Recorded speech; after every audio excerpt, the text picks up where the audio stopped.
Hi, it is Tootie Tagerly. About a little bit later on a Monday today, and apologies, do a little switch of microphone here, and chatting today about how to lead teams when you're hard to please.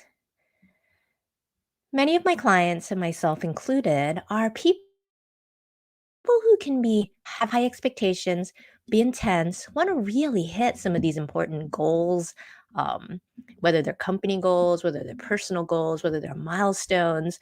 Sometimes they're in our professional lives and in our personal lives. But sometimes wanting to hit these above all else can make it feel that we're really hard to please and be pretty hard on our teams around us.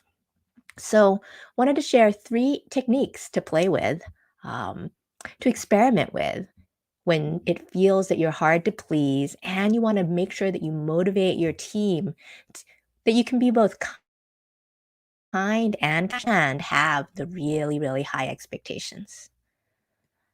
The first thing to think about is to slow down and take a little bit of a moment of pause of hitting those goals and those expectations and those key meetings and milestones. Slow down to first build trust one person at a time. One of my clients, she was a first generation immigrant from India, and she came to me and she really talked about how it was so hard to make small talk. She was a quieter leader. She didn't believe that she really understood anything about pop culture or sports and had trouble like really making the small talk and connecting with people. One experiment that would be good to run, if you want to play with leading teams, is build trust by before jumping into the nuts and bolts of the meeting, the things that you need to do in your one-on-ones. Take a little bit of time to slow down and talk about something else. It could be as simple as a genuine question: how are you really? It could be sharing something exciting that you had just learned. It could be asking about their weekend, their family members. Just slow down and put it on the list or the agenda, if you will, to be like, hey, check in with the person. See what they care about. See what their problems are. See if there's something that you can do to help them. But it's taking that additional time to get a little deeper about what they care about before getting to the transactional leadership. That slowing down helps humanize them and helps humanize you, and it's going to make the trust there in the bank account when you ask and push for some uh,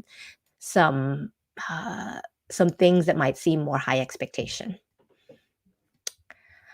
A second thing that I found is that leaders who are very excited and very passionate may often be the person who jumps into team meetings and says, "Okay, this is what we're going to go through. This is the agenda. This is the vision of what we're going to do. These are just the discussion topics, and here's my opinion on them." Try something different, and rather than the agenda, bring in questions. Bring in open-ended questions, often easy to start with "How might we?" and always be the last to speak. Start with a "how might we?" How might we do?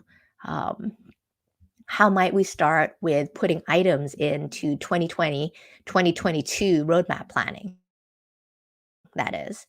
It might be met with silence at first, especially if people are used to you setting the agenda, setting the roadmap, bring your ideas. But you can ask people. You can call on individual people to see what they have to say. You can throw out particular themes and ideas and stop talking. Throw out the question talking. It might be uncomfortable for a little bit. You might have to wait, 10, 20 excruciating seconds, but someone will say something. And if not, you can call on them. That's the second technique about leading teams. And finally, the last thing to think about is, what type of a leader are you? If you are a very leader with high expectations, people be used to you being very direct, talking to them very specifically about particular things, and And you might work really, really well with people who have the same emotional style and communication style as you have. Instead, play with some range. If you have team members that are a little bit quieter, pause, give them the space, and let them speak first. Because if you are this level of direct and intensity and intense, for quieter team members, this intensity could really shut them down. So instead, adjust your delivery and communication style for the audience. Know how the person you're talking to is going to best receive your message and practice with that range. Match them, get to a style that they're comfortable with, and play with doing that. Short live today. It's really how to lead teams when you're hard to please, which is how do you make sure that you get everything that needs to get done for work to be successful? And you do it by trying three different techniques. Slow down and build trust, one person at a time. Listen before you talk. Be the person to listen in team meetings. Finally, practice range by matching the person you're talking to's comfortable communication and emotional style. All right, that's it for today. Bye.